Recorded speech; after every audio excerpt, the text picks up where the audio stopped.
Yeah, I'm just gonna make an incision back here, kind of at the base, back here towards the base of the horns. I'm just gonna make an incision down the back, straight down the back, and then I'll make a Y cut into the base of the horn, and then just start peeling it off from there. Trying not to put any more holes in it than is necessary. We'll get a selfless plug in there. He's using a Havilon Pronto. Yeah.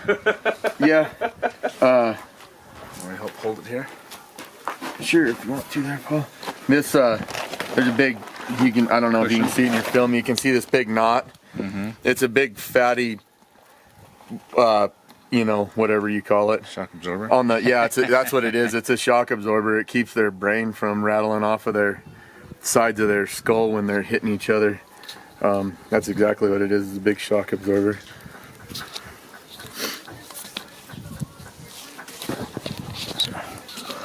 Where's the center of it back? And that's it right here, this long here. Just want to make sure I go down close to center as I can. Yeah.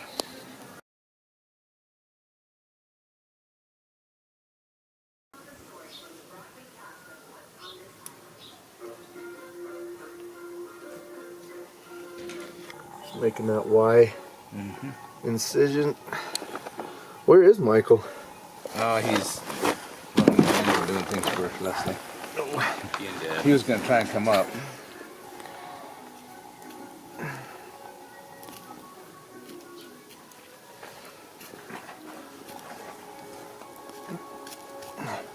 The background music is courtesy of the Macy's Thanksgiving Day Parade. Nice. It's on in the house there.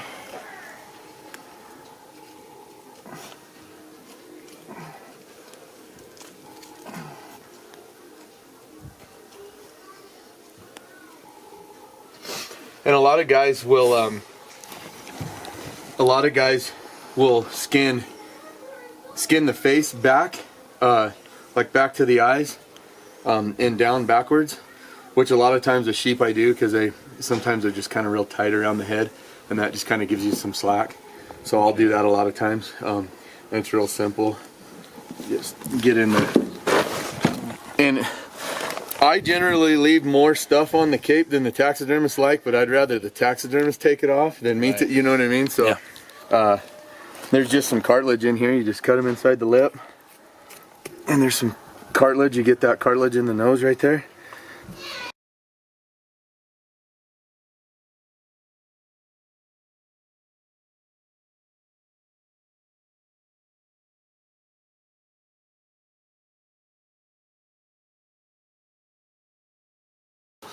"27-inch box spread." He's 21 inches tall though, 3-point, but and he's got his first mass measurement is 5 3/4 inches. Really? Just a big heavy buck, So then she had a tag, Right. and we got her a real nice old buck. It's a 6x4. Short pointed old buck. It's like 26-inch wide. Short pointed old buck, but it's heavy. It was a 6 1/4, I think, first mass measurement. And the base is like 6 3/4. Yeah. Above the burr. So yeah, heavy old buck. Extra points on one side. That was pretty cool.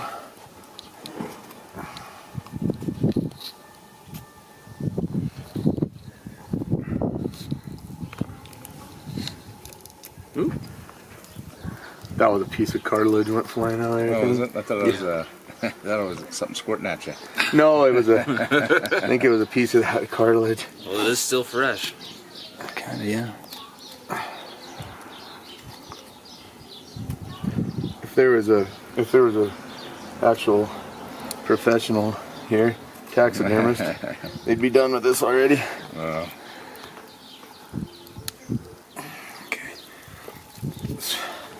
I'm gonna go up this face.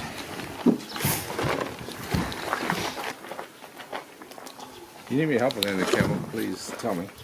Oh yeah, no, we're okay. I just work a piece here and a piece there and work it back and forth. make a little slack on this side and then get a little more cut on the other side and try not to cut too many holes and stuff. Yeah.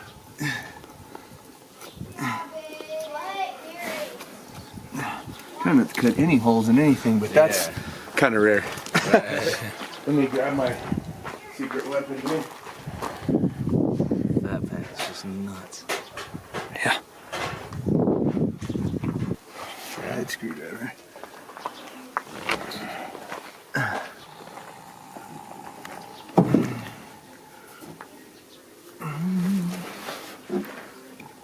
Once you get peel that back. Yeah, once you get it started,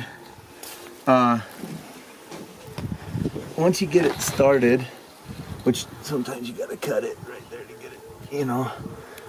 You can get a lot of it walk back with that screwdriver. Then you're not cutting that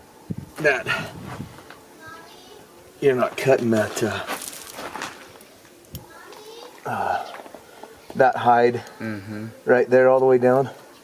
Sometimes they really just pop loose, and sometimes they really don't want to. So, but I used to carry a flathead screwdriver in my pack for caping bulls on the mountain, but I quit doing that a long time ago. And then I even quit carrying these in my pack. Really? How come? Just because I'm usually in such a hurry on the side of the mountain. A couple years ago, I buried one of these in my thigh. Ooh. Shoved it, right in deep, and if that would have been my femoral artery or something. Oh yeah. I was by myself on that mountain, and I thought, Hey, Dad. they're pretty awesome, but I'll just use my regular knife, and then I just use these when I'm in a more controlled environment because I'm always in too much of a hurry. What's up, dude? Dad. What's up, buddy?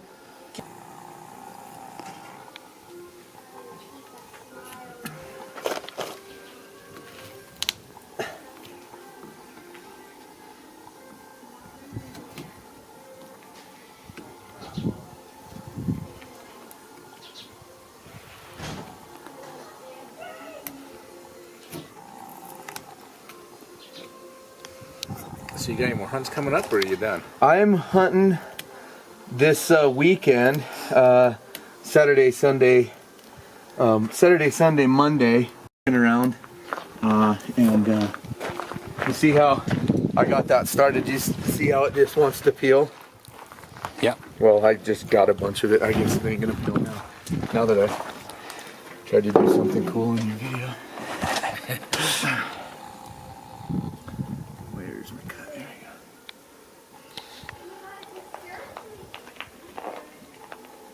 This, of course, is just the time-consuming getting it off the horns, but you know, and the rest of it's just pretty basic. Well, it's pretty basic. Cut the hide off of the head and try not to make extra holes in it. Right.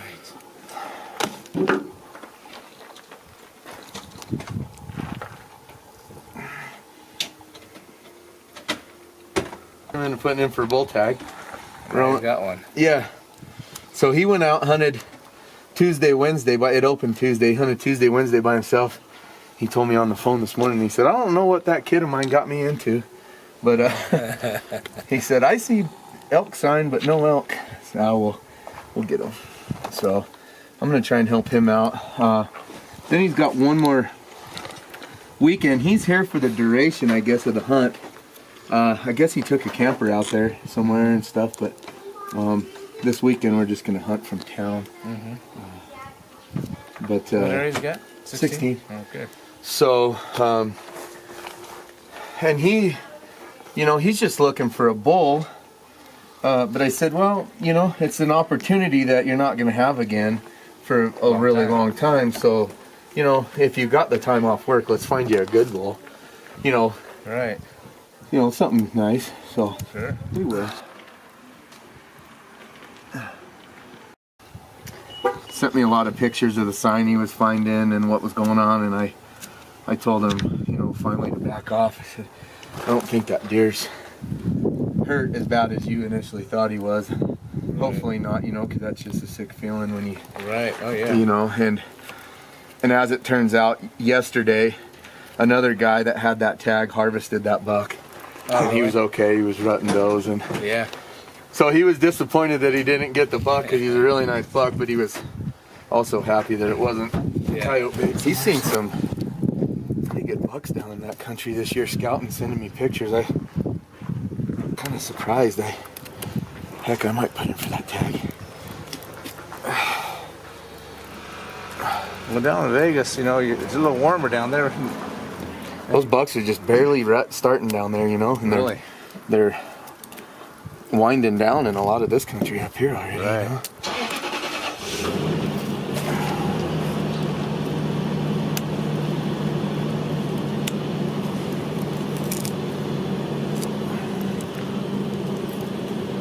So now I'm getting right behind that eye. You know, I'm like an inch or probably a half an inch from that eye. And so you just want to start being careful. Yep. You can see I'm right here with that cut. Yep. And a lot of times you'll cut the end of that eyelid, which isn't catastrophic. I've done it plenty of times and the taxidermists fix it just fine, but of course, you know, you don't want to cut it if you can manage.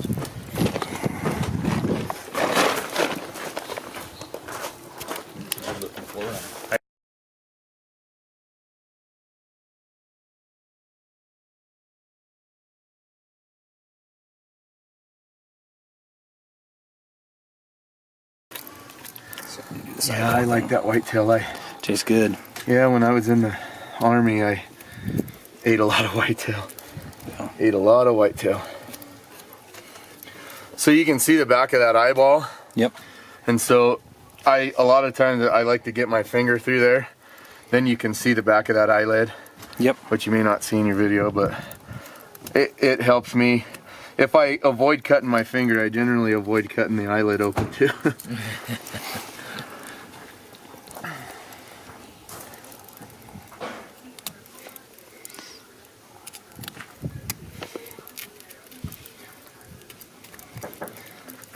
That big old knot's amazing on the back of his head.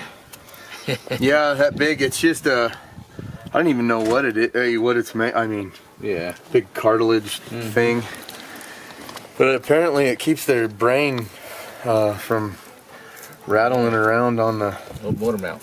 Yeah, exactly. Yeah. Yeah, exactly. Yep. They're pretty amazing animals. The places that they live and the things that you see them do it's just I can sit on a mountain behind my spot and scope. I can watch sheep endlessly. I could just stay there.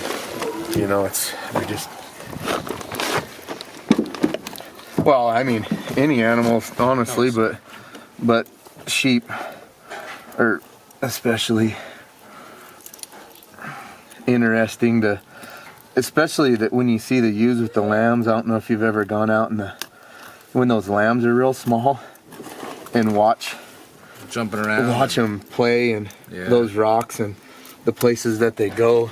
I mean, and those ewes, you know, they go to the worst places in the whole world that they can find to have those babies, you know, to keep them away from the predators. And it's just amazing that when those babies hit the ground literally within hours, they're just bouncing around through the rocks, and it's awesome.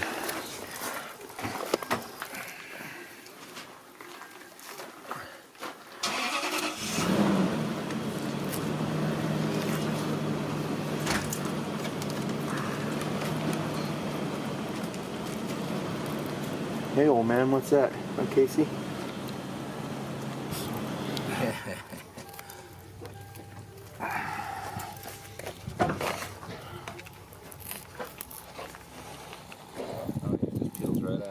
Yeah, you get it, a piece of it'll come, and then you'll have to cut a little, and a piece of it'll come.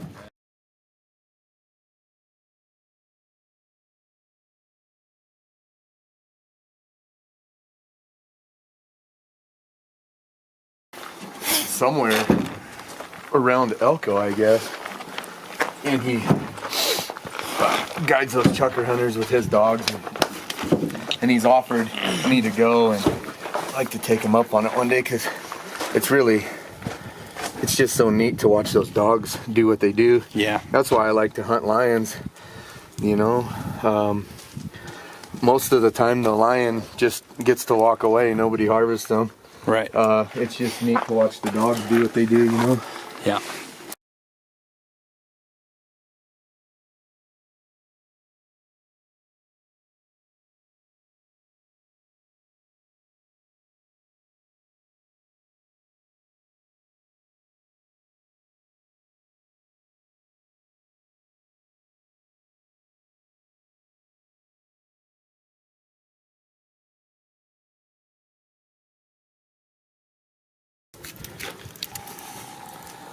We just about got it whooped now. Yeah. It's coming along.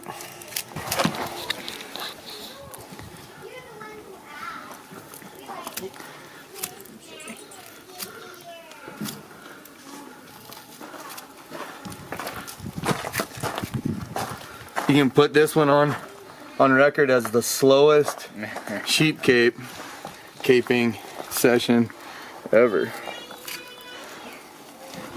But I don't think we really made any extra holes that were consequential. I guess I better, not done yet. Yeah. Yeah, not like how it came to you. Messed up.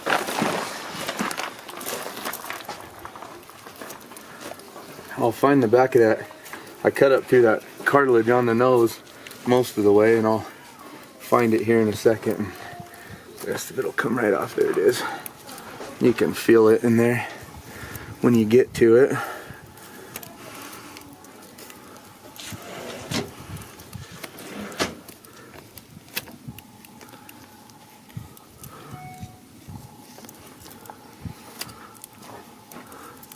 There we are. I kind of like the European thing, you know.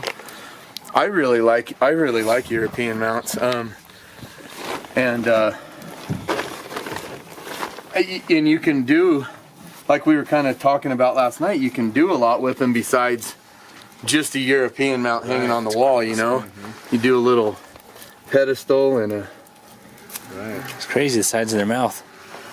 All that. I don't know. Yeah. Yeah, I don't. Those little fingers. All the ungulates have that. I don't know what it is, but. And we'll turn his head back, right side out, and that's that. And of course, you know, you can cut the, you know, you'll probably want to cut the jaw off and the eyes out and stuff, but, or freeze it, you know what I mean, whatever you're gonna do with it, but comes off pretty clean. Good job. Yeah. That's that. That's all there is to it.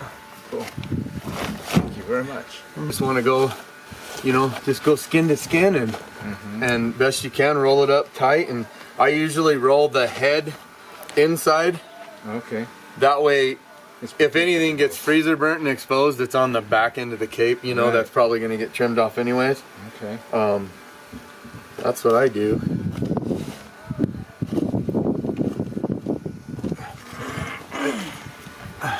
Great. But yeah, if you're gonna do a Euro, there's a lot of options, and you were talking about maybe fitting him in with the rock work on your goat. That would be pretty cool, Yeah. I think, you know. Yeah. Even if you have to take your rock work down and have something added to it or something, Right. you know what I mean, to kind of make it fit. Up there, the taxidermist that we go to, Right. I just saw recently a photo of a European bull that they did. A friend of ours, a friend of ours is bull, but they did the Euro, but then they did a little kind of rock cliff thing that hangs on the wall, and then the Euro sits like kind of sits in it crooked, you know. The antler's going up the wall, but the point's kind of facing out. Oh yeah. And it locks in that rock work, and it just looks awesome. Wow. You know what I mean? And it just kind of takes that Euro to the next level. Pretty much. Found this shed in the same area. I scored this shed just using that main beam's chipped off, but just using that main beam length. That buck's just about 180. He'd be 180 without that chip. Wow. But we never saw him or him during the season, you know. We looked for him. Yeah, that's pretty neat.